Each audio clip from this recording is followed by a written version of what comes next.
What are some other keys for you on public? That entry and exit route is extremely critical to be able to get into that stand, especially. It's more critical to get into that stand without being detected than it is to get out of it. Because you can always like Hmm. hunt somewhere else the next day. It doesn't matter.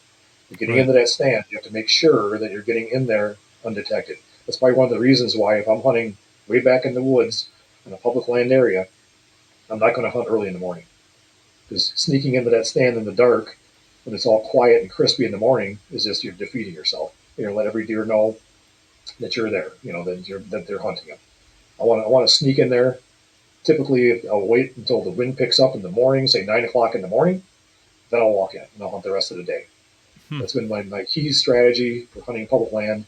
I'm killing more deer during the middle of the day, anyways, since the advent of wolves in the area, and taking advantage of that by being in that stand from 9 o'clock until 2 o'clock. That's prime time. Is critical. And a lot of people want to get out there in the morning. They come back in for noon, spend a few hours lounging around, getting sneaky at camp, then they go back out again in the afternoon, and you know they're missing out on prime time hunting, and they're screwing up their spots by doing it.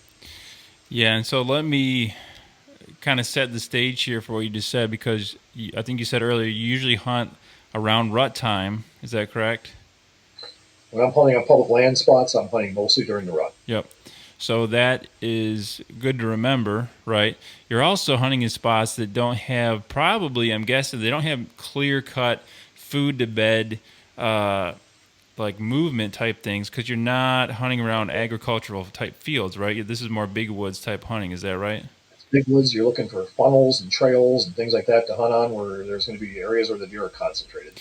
Yeah. So, coming and going.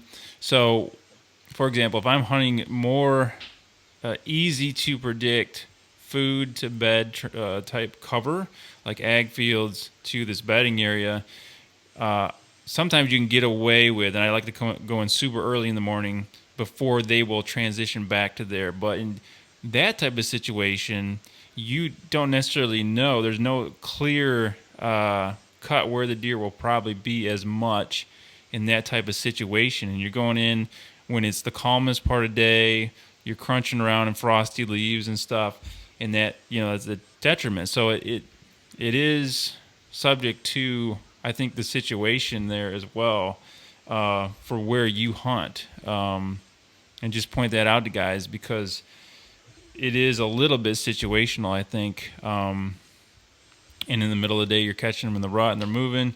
And you mentioned the wolf thing too, where the wolves are actually driving them to be adapt and be more active in daylight or Yeah, midday. I've actually had wolves chase deer past my stand before, and couldn't get a shot at either one of them. But well,